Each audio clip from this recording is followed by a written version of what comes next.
우리가 지난 시간에는 1절부터 12절까지의 말씀을 참고했습니다.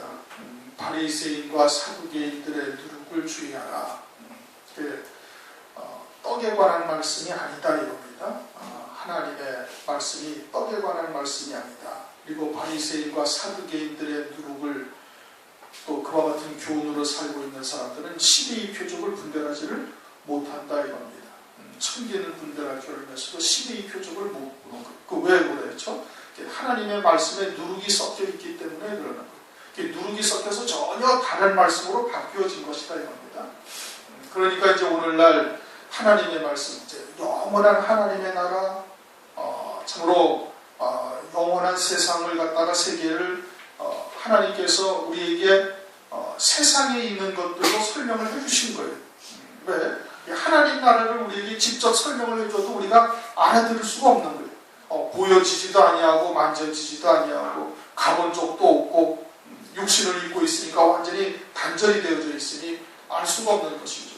그러니까 그 하나님의 나라를 세상에 있는 것들을 가지고 설명을 해주신 것이 성경 말씀이에요. 그래서 성경을 통해서 영생을 얻는 길이 무엇인지를 알아야 되는데, 그런데 거기다가 누룩을 다 섞어가지고 바리새인의 누룩과 사두개인의 누룩을 섞어서 이것이 완전히 다른 복음, 다른 예수, 다른 영으로 바뀌어버린 겁니다. 전혀 다른 거예요. 그런 것이 나타나는 것이 오늘날 뭐예요? 이제 생활교훈으로 바뀌어진 거예요. 생활교훈으로. 그냥 이 땅에서 어떻게 하면은 훌륭한 사람이 될 것인가? 세상에서 어떻게 하면 인정받는 사람이 되는가? 또 가정은 어떻게 하면 행복한 가정을 이룰 것인가? 뭐 기타 등등 그와 같은 그냥 육신의 삶에다가 전부 다 말씀의 초점이 맞추어져 버렸다 이겁니다. 그래서 이제 인본적이다, 세속적이다 이제 이런 얘기를 하지만은 성경에서 말씀하시기에는 그것은 바리새인의 교훈과 사두개인의 교훈으로 섞여져 가지고 전혀 다른 성질의 말씀으로 바뀌어진 것을 말하고 있는 겁니다. 그러한 말씀으로 살고 있는 자들은 12의 표적을 절대 분별하지 못하는 겁니다. 영적인 감각이 전혀 없는 거예요. 그와 같은 하나님의 말씀을 가지고 살게 되어지면은 영이 이제 속사람이 겉사람은 날이 갈수록 후패해지고 속사람은 날이 갈수록 강건해져야 되는데, 근데 그러한 말씀으로 살게 되어지면 속사람은 점점 후패해져가지고 겉사람만 자꾸 강건해져가는 육체만 살아나게 하고 육신적인 것만 눈에 보이게 만들어서 하나님의 자녀들로 12의 표적을 절대 보지 못하게 하는 겁니다. 결론은 그거예요. 12의 표적을 보지 못하게 한다 이거예요. 그러면서 마지막 때 어떻게 돼? 마지막 때 홍수물에 다 빠져서 죽는 거예요. 그러면서도 빠져서 죽고 있는지를 깨닫지를 못하는 것이죠. 먹고 마시고 시집가고 장가가고 있으면서 저희가 홍수가 나서 저희를 다 멸할 때까지 깨닫지 못하더라. 그 말씀이 그대로 성취가 되어진다 이겁니다. 그리고서는 이제 제자들에게 이제 말씀을 이제 나누시는 겁니다. 예수께서 13절 가이사랴 빌립보 지방에 이르러 제자들에게 물어가라사대 사람들이 인자를 누구라 하냐. 인자는 누구를 말하는 거예요? 주님을 말씀하고 있는 거예요. 사람들이 나를 누구라 하느냐 주님께서 물어보시는 거예요. 제자들에게. 그러자 제자들이 대답을 합니다. 가로되 너라는 세례 요한, 너라는 엘리야, 너라는 예레미야나 선지자 중에 하나라 하나이다. 그러니까 이제 사람들이 대답을 하는 거예요. 사람들이 예수님을 갖다가 누구라고 그러냐면 세례 요한이다. 세례 요한은 당시에 온 세상이 유대 사회가 다 인정한 하나님의 선지자였던 거예요. 그러니까 그와 같은 선지자다 이렇게 인정을 하고 있는 거예요. 그러니까 아주 이제 사람들로서는 높여보는 것이죠. 그러나 하나님과는 전혀 다른 거예요. 하나님의 아들로 보지를 못한다 이겁니다. 하나님의 아들로 보지를 못하는 거예요. 그리고는 또 누구라고요? 예레미야나 엘리야나. 엘리야나 예레미야는 구약의 선지자 중에 아주 최고죠. 대단한 선지자로 보는 것이죠. 예레미야나 엘리야로 보고 있고, 그리고는 선지자 중에 하나이다. 선지자와 같은 아주 대단하신 분이다라고 이야기를 하고 있는 거예요. 그런데 선지자는 하나님의 아들과 같아요, 안 같아요? 같지가 않죠. 하나님의 아들과는 어떤 차이예요? 창조주와 피조물의 차이인 거예요. 아주 그냥 하늘과 땅 차이인 거예요. 사람들이 어떻게 보고 있어요? 선지자 중에 하나로 보고 있다. 지금 이렇게 이야기를 하고 있는 겁니다. 예수님은 말씀이 육신을 입고 오신 분이죠. 말씀이 육신을 입고 오신 분. 말씀이 육신을 입고 오셔서 서두에도 말씀드렸던 것이지만은 이 하나님의 말씀 자체를 갖다가 오늘날 우리가 그럼 어떻게 바라보느냐? 지금 인자를 누구로 하느냐 하니까 선지자 중에 하나요, 세례 요한이나 엘리야나 또는 예레미야나 선지자 중에 하나라 이렇게 지금 보고 있다는 말씀이에요. 그런데 그 주님은 말씀이시죠, 그렇죠? 말씀이 육신을 입고 오신 거예요. 그럼 오늘날 하나님의 말씀을 사람들이 어떻게 보고 있는가? 사람들이 어떻게 보고 있는가? 바리새인의 누룩과 사두개인의 누룩으로 바라보고 있는 그런 시각은 그것은 이 하나님의 말씀을 생활교훈으로 바꿔서 그저 철학이나 아니면 윤리도덕 이와 같은 하나님의 말씀과 같은 말씀으로 비교해가지고 그 중에 가장 뛰어난 말씀 정도로 알고 있는 거예요. 사람들이 예수님을 갖다가 선지자 중에 하나라 본다 하지만은 사실은 그 선지자 중에 하나라는 것은 사람이요, 그것은 하나님의 아들과는 비교될 수 없는 존재이거든요. 창조주와 피조물의 관계인 거예요. 그와 같이 오늘 하나님의 말씀을 사람들이 대부분의 교회에 있는 성도라 하는 그리스도인들이라는 사람들이 어떻게 보느냐면 그와 같이 본다 이거예요. 훌륭한 사람들 말씀 가운데 아주 가장 그 중에 탁월하다라는 정도로 보고 있는 거예요. 사람들이 이 땅에서 살아가는 동안에 하나님의 말씀을 갖다가 그와 같이 생활교훈으로 바꿔놓고는 그 말씀이 그저 많은 사람들 가운데 가장 훌륭한 말씀 정도로 보고 있다 이런 뜻인 겁니다. 그러니까 세상 사람들의 말과 다 섞어가지고서 이야기를 하고 있는 거예요. 뭐 철학자들의 말을 빌려온다든지 아니면 나라에 충성하고 부모에게 효도하려는 그와 같은 하나님의 말씀으로 본다든지 그 중에서 아주 그냥 탁월한 말씀, 뛰어난 말씀 정도로 하나님의 말씀을 내도해버리는 거예요. 하나님의 말씀은 그렇게 사람들의 인격을 도야하거나 이 땅에서 살아가는 삶을 어떻게 살아야 훌륭한 사람이 되고 또 존경받는 사람이 되고 인격을 도야하고 이런 말씀이 아니거든요. 그 육에 관한 말씀이 아니에요. 영원한 말씀이고 영원한 생명에 관한 말씀이라는 말씀이에요. 그러니 전혀 차원이 다른 거예요. 바리새인의 누룩과 사두개인의 누룩이 들어가게 되어지면 하나님의 말씀이 그렇게 변질이 되어버린다 이겁니다. 그러자 이제 15절 가라사대 너희는 나를 누구라 하냐. 그러자 이제 주님께서 제자들에게 묻습니다. 그러자 참 앞장서기를 좋아하는 시몬 베드로가 대답하여 가로되 주는 그리스도시요 살아계신 하나님의 아들입니다. 선지자라고 보는 것하고는 전혀 다르죠, 그렇죠? 누구라고 그러는 거예요? 그리스도 메시아요 하나님의 아들이다. 그러니까 주님께서 하시는 말씀이 바요나 시몬아 내가 복이 있도다. 이를 내게 알게 한 이는 혈육이 아니요 하늘에 계신 내 아버지시니라. 그리스도는 하나님께서 보내신 하나님이시에요. 그렇죠? 성자 하나님. 하나님이 보내신 분이시에요. 그러니까 하나님만이 그리스도가 누구신지를 아는 거예요.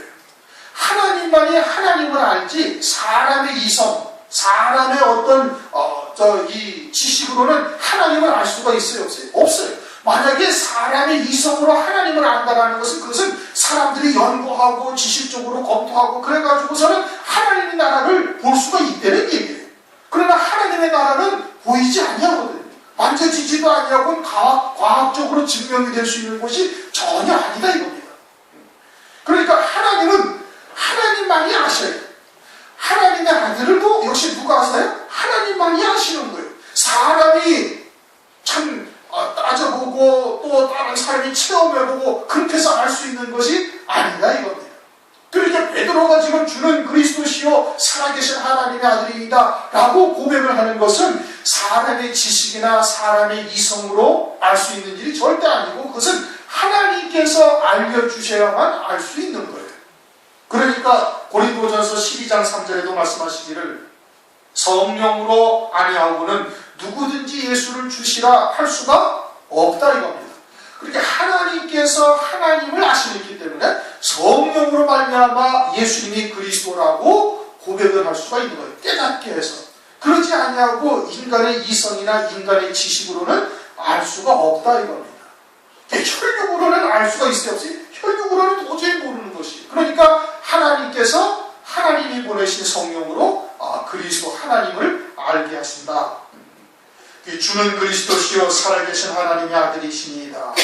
그렇게 베드로에게 알게 하십니다. 그러니까 주님께서 하시는 말씀이 바요나 시몬아 네가 복이 있도다. 바요나 시몬아라는 것은 요나의 아들 시몬아, 그걸 말하는 거예요. 요나의 아들 시몬아. 요나의 아들이라는 것은 인간 육체를 따라 난 아들 시몬을 말하는 거예요. 육체, 혈육의 몸으로는 하나님을 알 수가 없는 거예요. 하나님을 알 수가 없으니 혈육의 몸으로는 아무리 영생의 도를 찾고자 해도 찾을 수가 없다 이겁니다. 하나님의 나라가 보여야 영생의 열매를 맺을 수가 있고 구원의 길을 찾을 수가 있는데 하나님의 나라가 보이질 아니하니까 구원의 열매를 맺을 수가 없는 거예요. 그러니까 아무리 혈육의 몸으로는 노력을 해도 의인이 될 수가 없는 겁니다. 의인은 없나니 하나도 없다 이겁니다. 하나도 없는 거예요. 멸망이에요.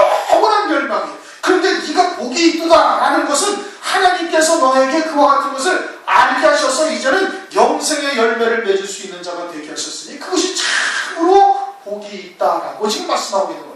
이것은 사람의 지식이나 사람의 이성으로 알 수 있는 일이 아니다 이게. 그것을 알게 하신 이가 누구예요? 하나님이 알게 하신 거예요. 하나님께서 시몬 베드로와 하여금 그것을 깨닫게 하신 거예요. 아, 이분이 사람의 아들이 아니라 여자의 후손으로 오신 하나님의 아들이요, 살아계신 하나님의 아들이요, 그리스도라고 깨닫게 하신 것이다 이겁니다. 하나님께서 알게 하신 것이다. 왜 알게 하셨어요? 왜 베드로에게 알게 하시냐 이거예요.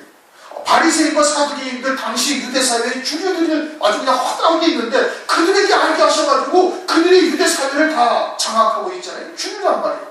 베드로나 야고보 요한은 비주류예요. 이거는 유대사회에서 인물도 아니고 인정해주는 사람도 아니에요. 유대사회에서 인정해주는 사람은 바리새인과 사두개인들이라는 거예요. 그러면 그들에게 하나님께서 알게 하셔가지고 그들로 하여금 온전히 하나님을 경배하며 하나님을 섬기도록 하면 될 텐데 그러지 아니하고 베드로와 같이 야고보와 요한과 같이 별로 유대사회에서 인정도 받지 못하고 유대사회에서 그렇게 재물을 많이 가진 것도 아니고 학식이 많은 사람도 아닌 이들을 왜 하나님께서 택하셨냐 이거.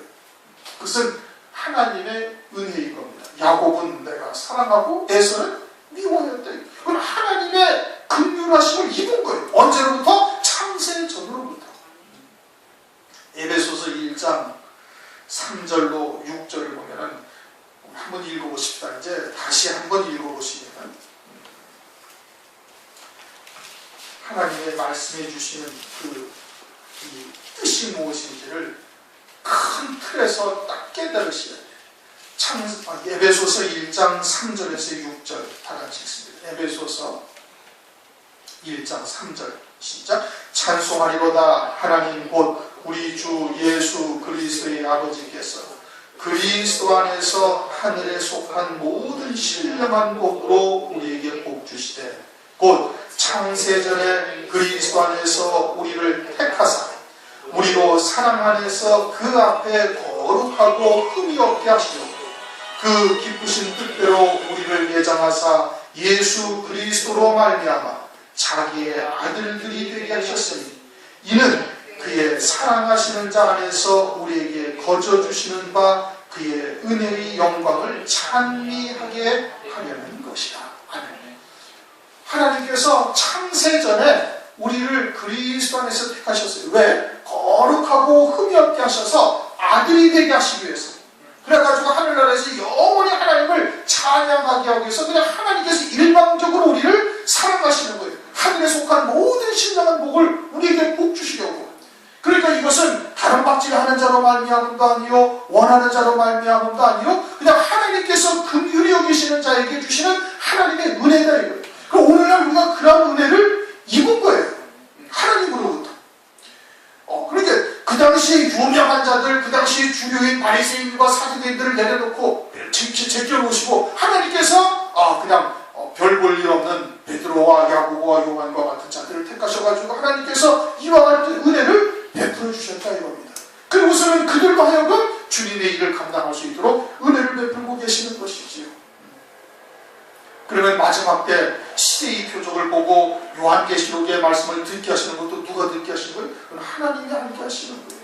멜기세덱을 통해서 지옥과 상관이 없는 산자가 되어졌고 이제는 그리스도 안과 하늘에 안침바 되어졌다는 것을 누가 깨닫게 하시는 거예요? 하나님께서 깨닫게 하시는 거예요. 왜 깨닫게 하시는 거예요? 하나님의 긍휼하심을 입은 존재이기 때문에 그러는 거예요. 하나님께서 하나님 천이 있을 것으로 하나님 귀 있을 것으로 하나님께서 정하신 거예요. 그리고서는 그들에게 하나님께서 은혜를 그냥 일방적으로 베푸시는 거예요. 야곱에게 은혜를 베푸셨던 것처럼 오늘날 우리들에게도 하나님께서 그러한 은혜를 베풀고 계시다 이겁니다. 그들을 바라보면 초대교회 때도 어떠했다? 그들이 별로 지식이 많고 그 당시에 뛰어난 자들이 아니다 이겁니다.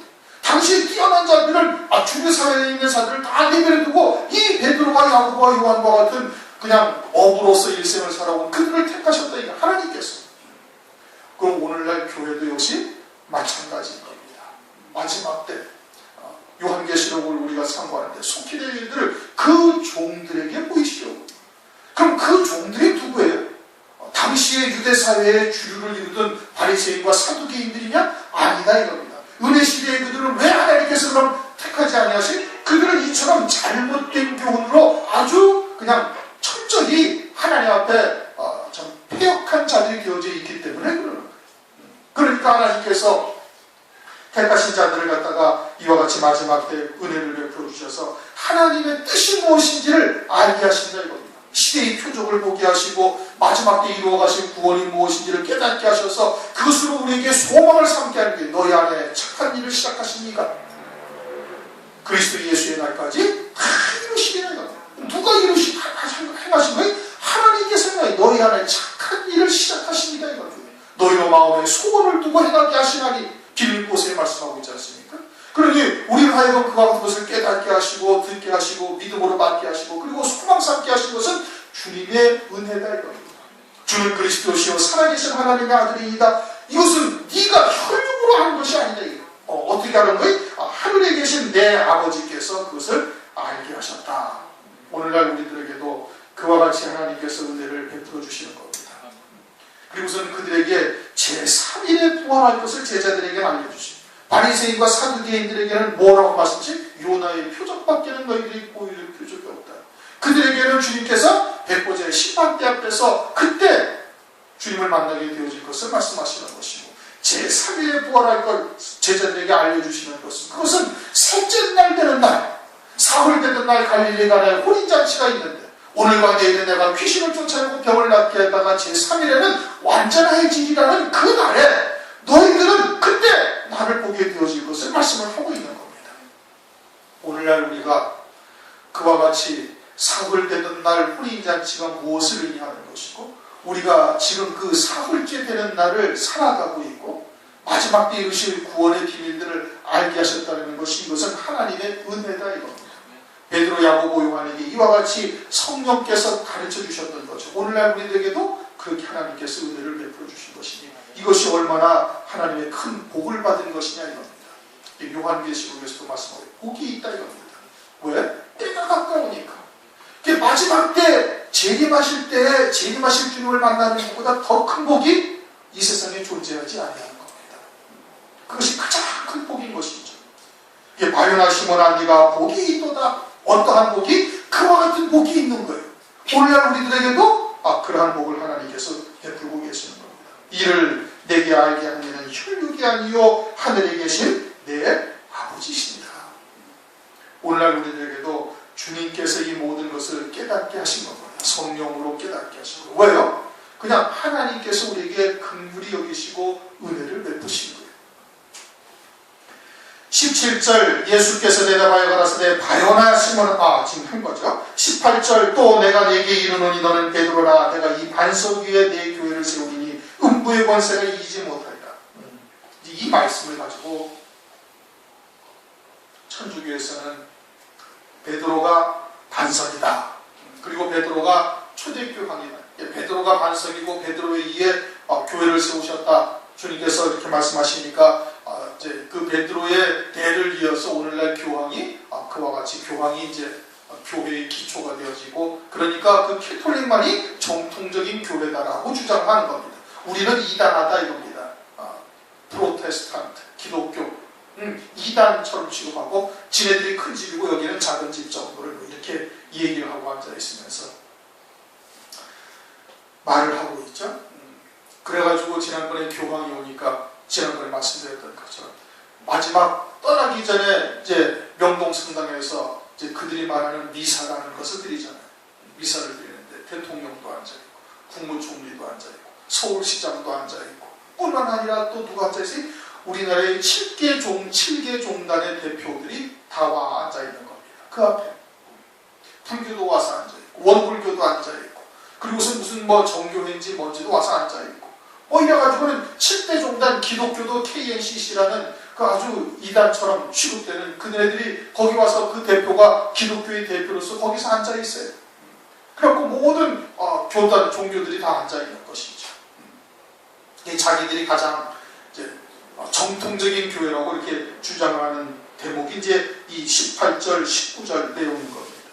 그런데 베드로라는 이제 번역된 단어는 페트로스라는 헬라어는 페트로스라는 단어, 페트로스. 반석은 페트라입니다. 페트라. 페트로스와 페트라는 달라요. 페트로스라는 베드로는 조그만 돌멩이를 말하는 것이고 페트라라는 반석이라는 것은 큰 바위덩어리와 같은 산과 같은 바위덩어리를 반석이라고 그러는 겁니다. 저기 뭐 도람산이나 이런 데 가면 그 산 전체가 바위덩어리로 되어 있어요. 그런 것이 반석이라고 그러는 거예요. 그런 것을 반석이라고. 그러니까 페트로스와 페트라는 전혀 다른 겁니다. 그리고 또 더 확실한 것은 고린도전서 10장을 보시면은 고린도전서 10장 4절 한번 보시겠습니다.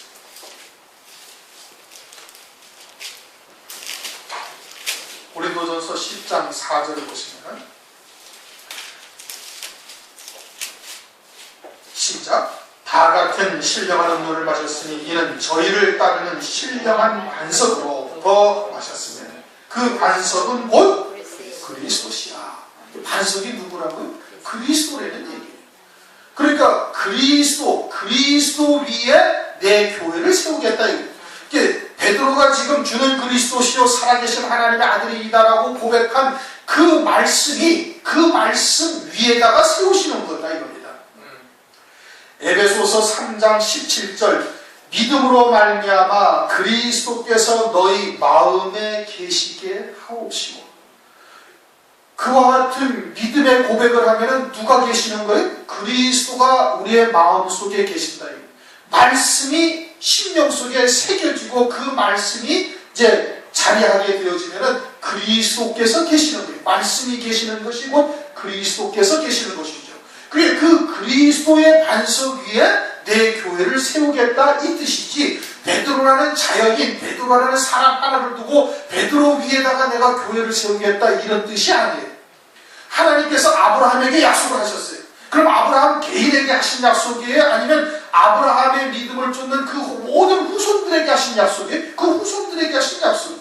다윗에게 하나님께서 약속을 하시면 그 다윗에게만 하신 약속이 아니라 모든 믿음의 자손들에게 하신 약속이에요. 마찬가지로 베드로에게 이와 같은 약속을 하신 것은 베드로에게 하신 약속이 아니라 베드로와 같은 하나님의 말씀을 믿음으로 받은 자들에게 그 안에 그리스도께서 계셔가지고 에베소서 3장 17절 말씀처럼 믿음으로 말미암아 그리스도가 너희 안에 계신다. 그럼 그리스도가 내 안에 계시면 그 반석 위에 주님께서 교회를 세우신다 이겁니다. 고린도전서 10장 10절 이하 3장 10절 이하에 보면은 주께서 내게 주신 하나님의 은혜를 따라 내가 지혜로운 건축자와 같이 터를 닦아두매 다른 이가 그 위에 세우나 그러나 각각 어떻게 세울 것을 조심할지니라. 이 닦아둔 것 외에 능히 다른 터를 닦아둘 자가 없으니 이 터는 곧 예수 그리스도시라. 바울이 증거한 복음과 진리의 말씀이 고린도 교회 성도들 마음속에 새겨지니까 그것이 터가 되는 거예요. 그 터가 뭐라고요? 그 터가 그리스도다. 그리고 그 터 위에다가 집을 짓고 있는 거예요. 누가? 주님이 짓는 거예요. 내가 처소를 예비하러 가는 거예요. 그런데 여기서도 뭐라고 했어요? 내가 이 반석 위에 내 교회를 세우리니. 그 반석이라는 것은 주님을 말하는 것이고 주님을 말하는 것이고 그것은 뭐 말씀을 말하는 것이고 베드로와 같은 신앙의 고백 위에 그 위에다가 내 집을 세운다 이거예요. 교회를 세우신다 이거예요. 에베소서 2장 22절 너희도 성령이 너희와 함께 성령이 에베소서 2장 22절에 뭐라고요? 너희도 성령 안에서 하나님의 거하실 처소가 되기 위하여 예수와 함께 지어져 간다 이거예요. 주님이 지으시는 거예요. 어디에다가? 당신의 반석 위에다가 그리스도의 터 위에다가 내 교회를 세우신다 이런 뜻인 겁니다. 베드로 한 사람을 말하는 것이 아니라 베드로를 말하는 것이 아니라 이 반석이라는 것은 곧 그리스도를 말하는 것이고 그리스도의 터 위에 내 교회를 세우리니 세우리니 음부의 권세가 이기지 못하리라. 음부의 권세가 이기지 못하리라. 음부라는 것은 먼저는 음부가 무엇인지를 먼저는 깨달아야 되잖아요. 그렇죠? 음부라는 것은 지옥과는 전혀 다른 곳이다 이겁니다. 성경 자체가 말씀하고 있는 거예요. 음부와 지옥은 전혀 달라요. 음부라는 것은 지옥은 계시록 22장에 나오는 영원한 불못이 지옥이 20장에 나오는 영원한 불못이 지옥인 것이고 그것이 지옥인 것이고 음부라는 것은 누가복음 16장에 보면 호화로에 연락하던 부자가 죽어서 간 곳이에요. 그런데 그 호화로에 연락하던 부자는 아브라함을 아버지라고 부르고 아브라함도 자기 아들이라고 이야기를 하고 있어요. 그러니 그는 택하신 자여 하나님의 백성인데 그런데 이 땅에서 하나님의 뜻을 외면하고 그저 육신의 일락을 쫓아서 먹고 마시고 시집가고 장가가는 일로만 사는 거예요. 그러다가 죽어서 어떻게 했어요? 음부에 갔다. 열매 맺지 못하는 삶을 산 자들이 가는 곳이 음부다 이겁니다. 그럼 음부의 권세는 뭐예요? 음부의 권세라는 것은 그와 같이 열매 맺지 못하는 삶을 살게 역사하는 마귀의 권세를 말하는 거예요. 그래서 때로는 풍요로움에 젖어가지고 그저 육신의 일락을 쫓아서 그냥 살다가 호화로에 연락하던 부자처럼 살게 하다가 끝나는 것이고 또 다른 하나는 아주 고난을 주어서 그저 그냥 일생을 먹고 사는 문제로 전전긍긍하다가 일생을 끝나게 만들어버리는 거예요. 그게 다 마귀의 수작이다 이겁니다. 마귀의 역사예요. 그렇게 해서 그저 신앙생활하는 모든 목적이 이 땅에 사는 목적이 그저 먹고 사는 문제로만 살다가 그것으로 끝나게 만드는 거예요. 그러면 음부의 권세에 눌린 자가 되어지는 거다 이겁니다. 그런데 누가복음 4장 18절을 보면은 가난한 자에게 복음이 증거되어지고 그리고 눌린 자를 자유케 하고 포로된 자를 자유케 하고 눈먼 자를 다시 보게 하신다. 주님이 오셔가지고 하시는 일이 그거거든요. 그 주님이 오셔서 우리로 하여금 포로되고 눌리고 눈이 멀어서 하나님 나라가 보이지도 아니하고 마귀의 권세에 또는 마귀의 것 같은 함정에 빠져가지고 실족하는 우리들을 자유케 하신다 이겁니다. 복음과 진리의 말씀을 제대로 깨닫게 되어지면 누룩이 섞이지 아니한 온전한 복음과 진리의 말씀을 듣게 되어지면 그와 같은 음부의 권세로부터 벗어난 자가 되는 거예요. 어떻게? 예수 그리스도 안에서 세례받은 자가 되어져서 새 생명으로 사는 자가 되어지는 하늘의 시민권을 가지고 하늘에 속한 자로서 세상이 감당치 못할 믿음으로 사는 자가 딱 되어지면 음부의 권세가 교회를 실족치 못하게 한다 이겁니다. 음부의 권세가 절대 이기지 못하는 거예요. 그리고는 그것을 주님이 우리에게 보여주신 겁니다. 참된 증인이 되셨다.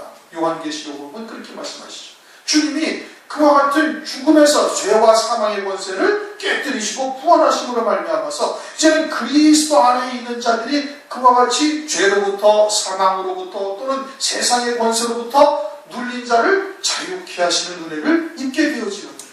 그래서 믿음의 선진들이 세상이 감당치 못할 믿음을 가진 자가 되는 거예요.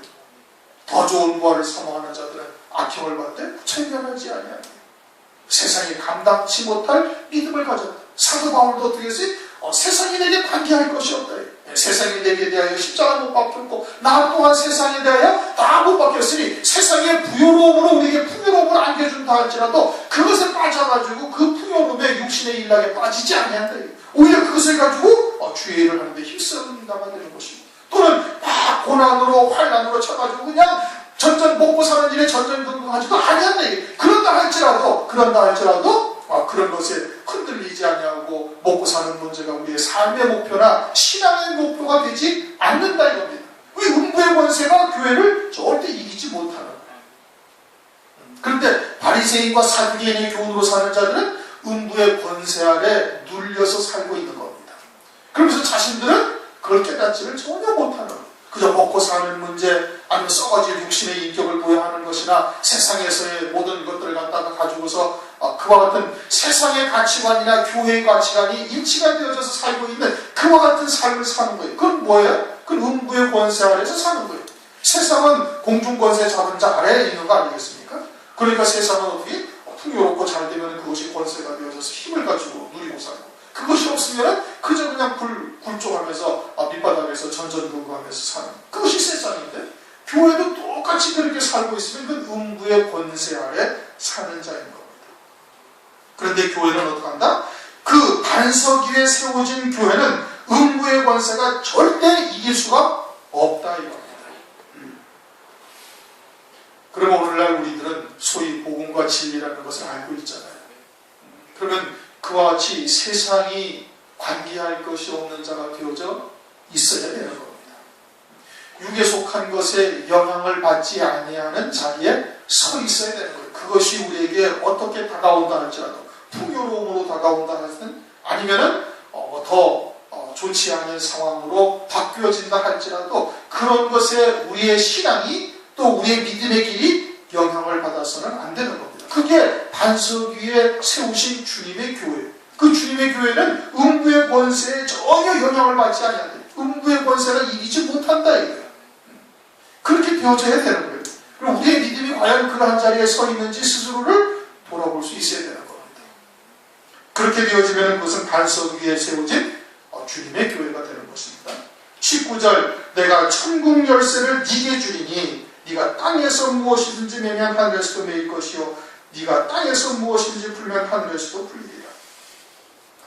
베드로가 이와 같은 권세를 받았다고 생각을 하고 있는 거예요. 그리고서는 그 권세가 지금 교황에게 다 이어졌고, 교황에게 다 이어져 있으니까 이제 그 신부들에게도 그 권세가 주어져서 그 앞에서 어떻게 고해성사를 하는 겁니다. 그래서 그냥 네 죄가 사하여졌느니라 하면은 그 사하여졌다고 주장을 하고 있는 거예요. 이것이 베드로 자연인 그 사람에게 준 것이 아니다. 이게 어디에 준 거예요? 교회에다 준 거예요. 내가 이 반석 위에 내 교회를 세우리니 그 교회가 이와 같은 권세를 가지고 있는 거예요. 그 권세가 이제 뭐예요? 천국을 이제 열쇠로 잠그고 열을 수 있는 권세를 가졌다 이겁니다. 그러면 이 권세가 무엇을 말하는가? 반석 위에 세워진 진리의 교회, 참된 복음과 진리의 교회는 이와 같은 치권을 가지고 있는 거예요. 교회의 말씀을 대적하거나 교회를 회방하거나 그럴 경우에는 교회에서 출교를 시키고 또는 수찬금지 성찬을 참여하지 못하게 하거나 교회에서 제명을 시키거나 그러면 어떻게 된다? 그건 하늘에서도 그와 같은 제명이 되어지고 출애당하는 일이 벌어지는 거예요. 왜요? 이 자리가 하나님의 나라니까.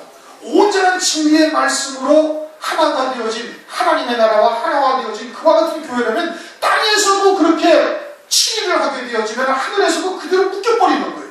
여기서 출애를 당하고 제명을 당하고 여기서 성찬을 참여하지 못하게 하는 등등의 여러 가지의 치리를 하게 되어지면 하늘에서도 그대로 묶이는 거예요. 그리고 이 땅에서도 풀면은 하늘에서도 풀린다, 그런 뜻인 겁니다.